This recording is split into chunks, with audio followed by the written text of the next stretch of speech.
Good thing I wore my brown shorts.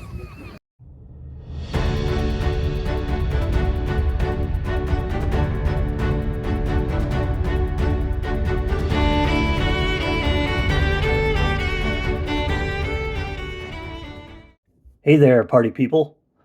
I was going through some vacation footage from a couple years ago and found that I had a decent amount of video content from when Alan and I went to Alaska. So I figured I'd try to piece something together for the YouTubes and throw it online. On the day of this particular video, we did a boat tour out of Seward to check out Holgate Glacier in Kenai Fjords National Park. Though the glacier was cool, literally, we saw a lot more sea life than the boat captain expected, including humpback whales, killer whales, and sea lions. Tour information is in the video description below.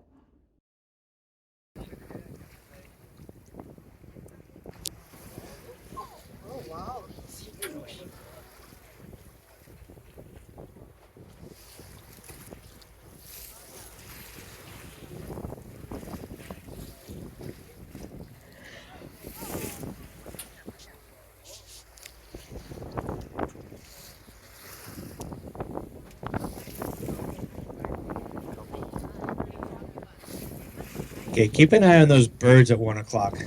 They're going to be an indication where these guys might be coming up.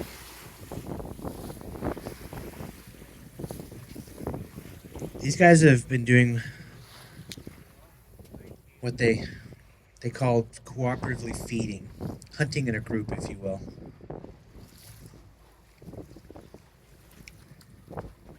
Watch this.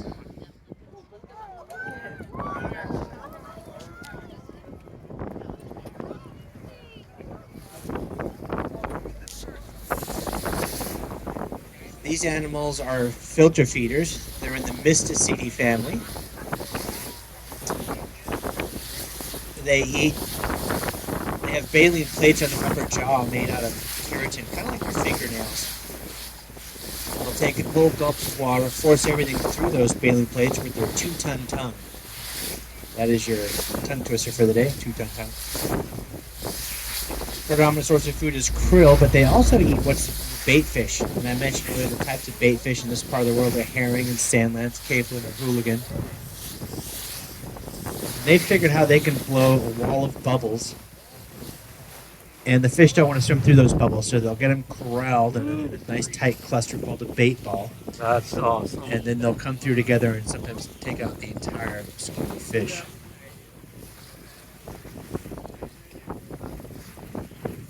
This is a learned behavior, and it's just starting, really. The first time bubble net feeding was seen up here in south central Alaska was 2010. It was seen earlier than that, about 10, 15 years earlier than that in BC and southeast Alaska, kind of by Ketchikan area. It's slowly been working its way up here.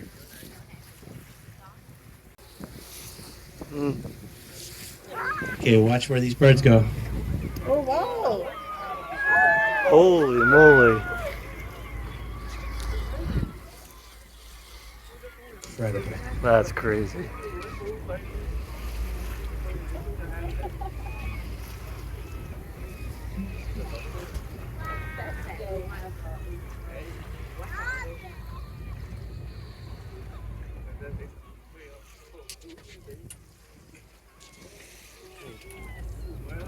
As I mentioned, these animals, it's a learned behavior. They're teaching each other how to do it.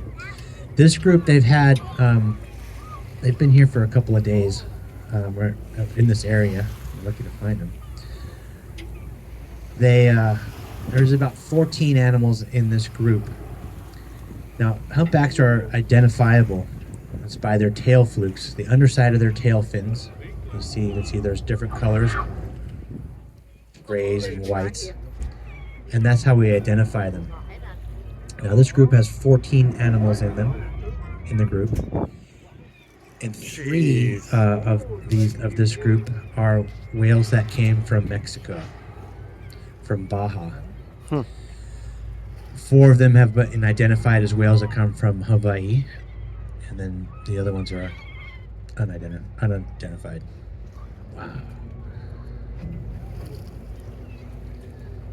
Wow.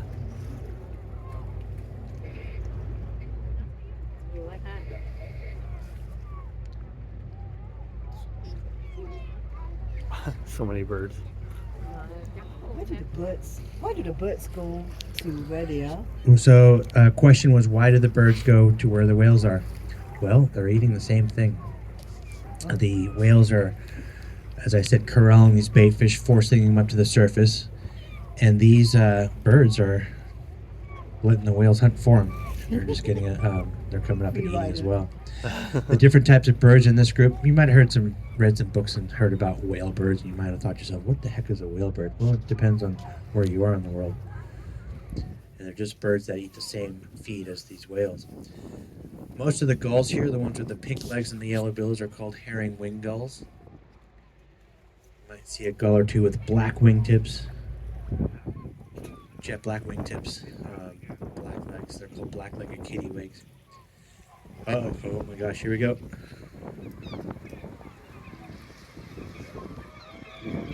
That is nuts.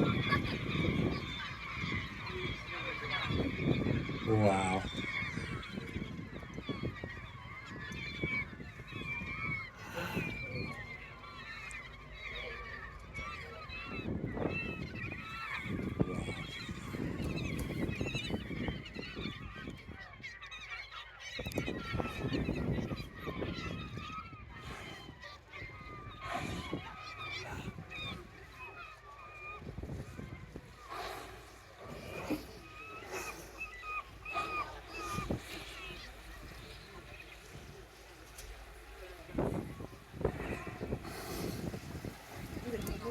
Wow, these are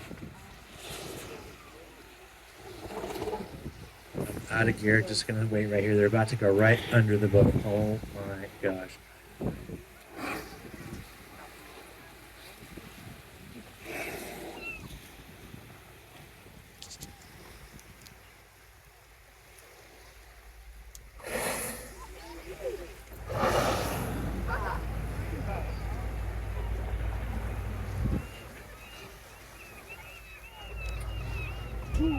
Good thing I wore my brown shorts.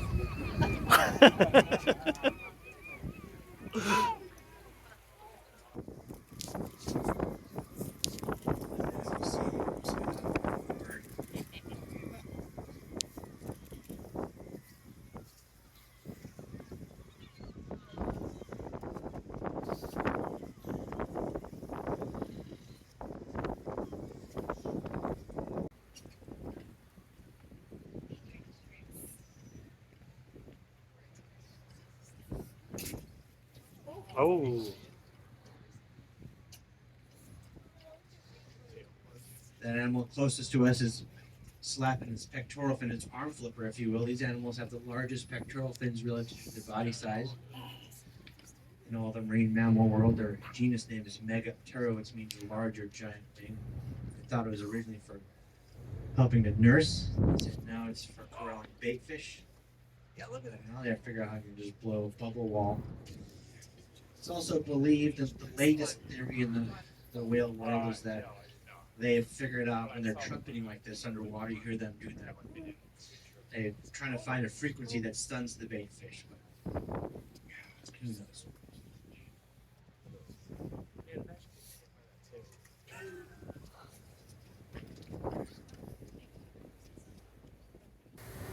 These are killer whales. They are the largest member of the dolphin family.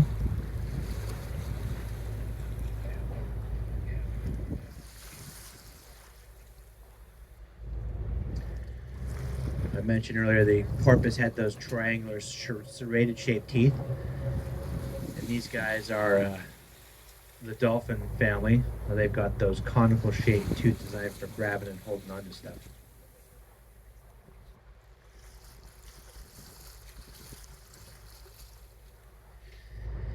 Most of you know that these animals travel in pods.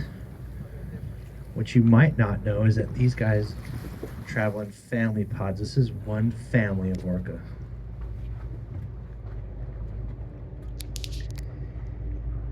They are a matriarchal society,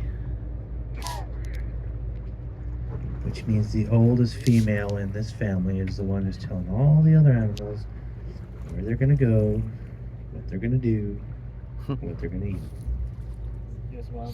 So humans. Might sound familiar, some of you.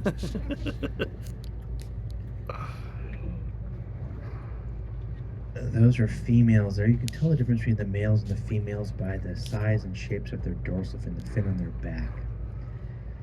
See, those are shorter dorsal fins with a real curved back, a falcated back of the dorsal fin. Females.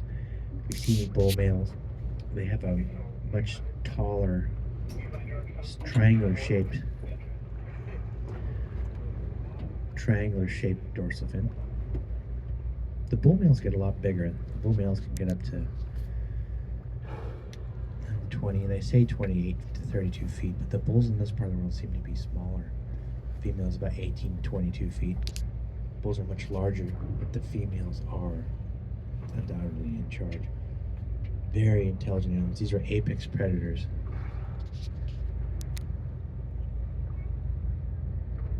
They are top of the food chain.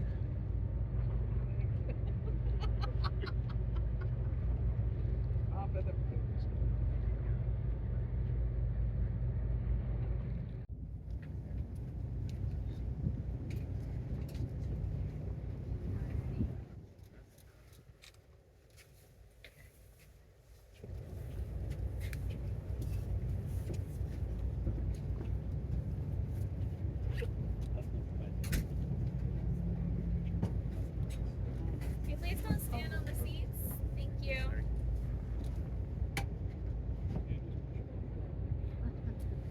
That won't cause problems.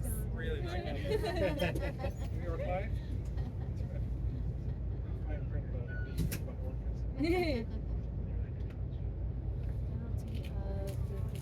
Wow.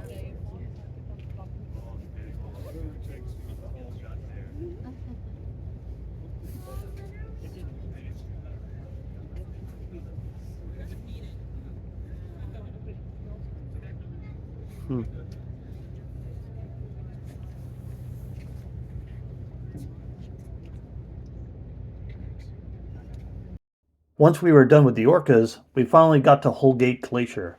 It was massive in size, and I don't feel like the content I captured really shows how huge it really was. Parts of the glacier were breaking off into the water, forming icebergs. They scooped a chunk of it out of the water and later would make drinks out of it.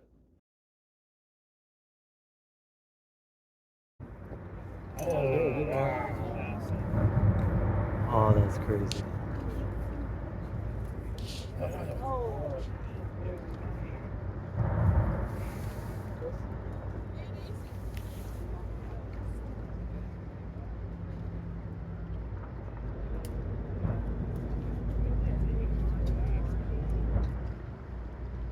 many feet a day did Hank say that was?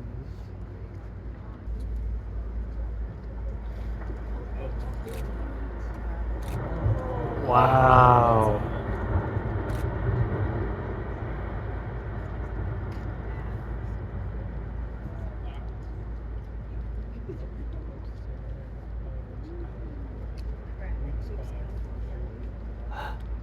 Seals don't care at all. I got it. You got it? Hear it every day. See it every day. Yeah.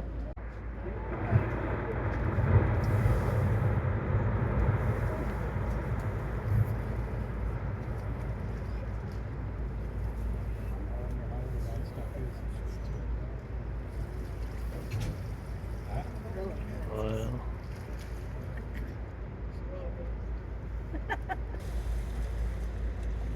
Precipitate in the form of snow. Harding Icefield gets over 100 feet of snow a year. Now the snow that makes it past a melt year passes a process called fernification, and year after year that ferny snow begins to compress under its own weight until it becomes ice, and eventually becomes glacial ice, the hardest form of ice.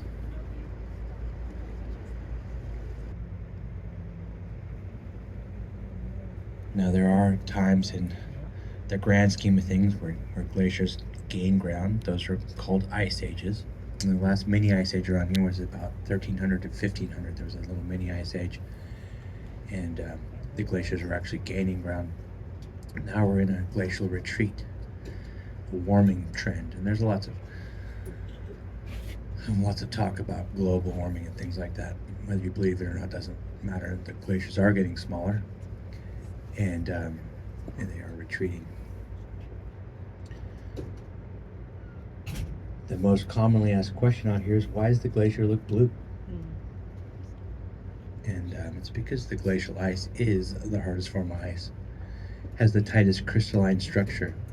So when white light enters this ice, it bounces around off all the crystallines, it gets separated into all of its colors, and only the color with the strongest wavelength, the shortest wavelength, blue, can escape.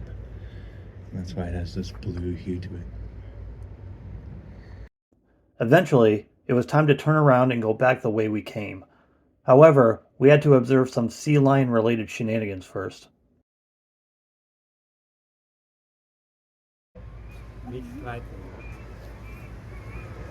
Oh, there's a bull there at 10 o'clock. He's like, I'm a bull.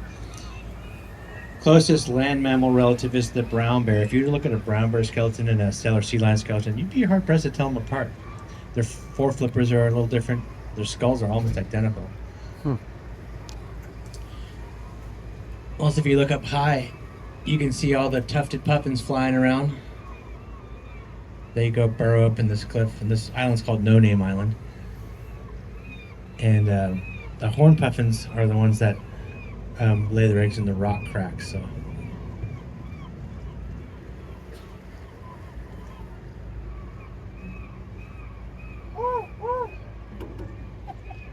Somebody's trying to call in the puffins, I think.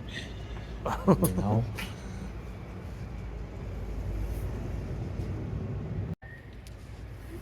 I can watch this guy climbing out of the water here.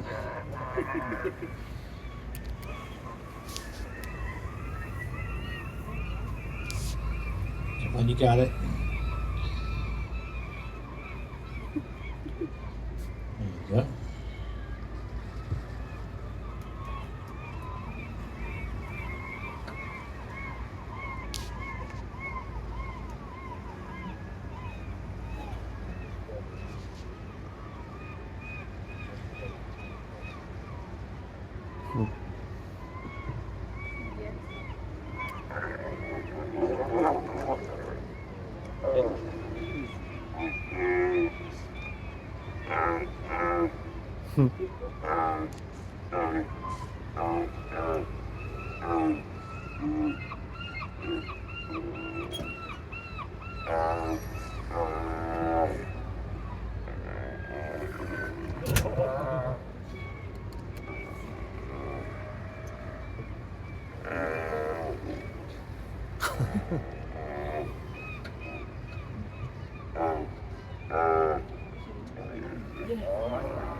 They're just fighting for the spot on the rock that they want.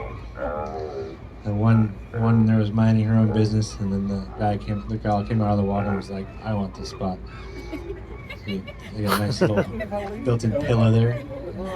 Sure, make the rock look comfortable right there.